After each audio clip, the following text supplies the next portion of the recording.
Class നടന്നുകൊണ്ടിരിക്കുകയാണ്. ക്ലാസ്സിൽ 10-40 കുട്ടികളുണ്ട്. അങ്ങനെ ടീച്ചർ വരുന്നു. ക്ലാസ് എടുക്കുന്നതിന്റെ ഇടയിൽ ടീച്ചർ കുട്ടികളെ ഒരു കാര്യത്തിന് ചീത്ത പറയുകയാണ്. കൂട്ടത്തില് ഒരു കുസൃതി ടീച്ചർ പോകാൻ നേരം ടീച്ചറെ നോക്കി ഒന്ന് ചിരിച്ചു. അപ്പൊ ടീച്ചർക്ക് കുറച്ചും കൂടെ ദേഷ്യം. ഞാൻ ഇത്രയും ചീത്ത പറഞ്ഞിട്ട് അവൾക്ക് എന്തെങ്കിലും ഒരു കുലുക്കുണ്ടോ നോക്ക്, വെറുതെ ഇങ്ങനെ ചിരിച്ചുകൊണ്ടിരിക്കുകയാണ്. അപ്പൊ അങ്ങനെ പറഞ്ഞ് ടീച്ചർ ക്ലാസ്സിൽ നിന്ന് പുറത്തേക്ക് പോയി. കുറച്ച് നാൾക്ക് ശേഷം അതേ ക്ലാസ്സിലേക്ക് വേറൊരു ടീച്ചർ കടന്നു വരികയാണ്. അങ്ങനെ കുട്ടികളെ ഒരു കാര്യത്തിന് വഴക്ക് പറയുന്നു.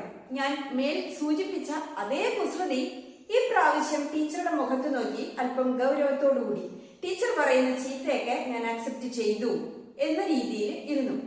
അപ്പൊ ഇപ്രാവശ്യം ടീച്ചർ ചീത്ത പറഞ്ഞത് ഞാനെന്തോ വലിയ അപരാധം ചെയ്തു എന്ന മട്ടിലാണ് ഈ കുട്ടികളുടെ ഇരിപ്പ്.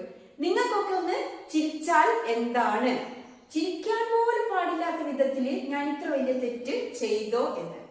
രണ്ട് കേസിലും ഉള്ളത് ഒരേ കുട്ടി, ഒരേ ക്ലാസ്. ഇവിടെ ടീച്ചേഴ്സിന്റെ അഭിപ്രായത്തിലാണ് വ്യത്യാസമുള്ളത്. ഒരു സ്ഥലത്ത് ചിരിച്ചതിന് ചീത്ത കേട്ടെങ്കിൽ അടുത്ത സ്ഥലത്ത് ചിരിക്കാത്തതിനാണ്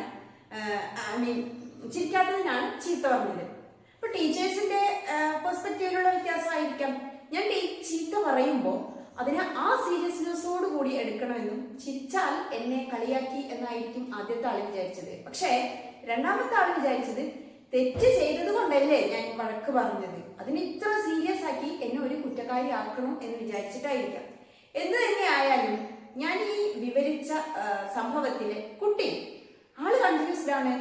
എന്തുകൊണ്ടായിരിക്കും ഇങ്ങനെ? ഇനി അടുത്തൊരാൾ ചീത്ത പറയുമ്പോൾ ഞാൻ എങ്ങനെയാണ് പെരുമാറേണ്ടത് എന്നൊരു ക്വസ്റ്റ്യൻ അവളെ ഭയങ്കരമായിട്ട് അലട്ടിക്കൊണ്ടിരിക്കുന്നുണ്ട്. Let light shine out of darkness.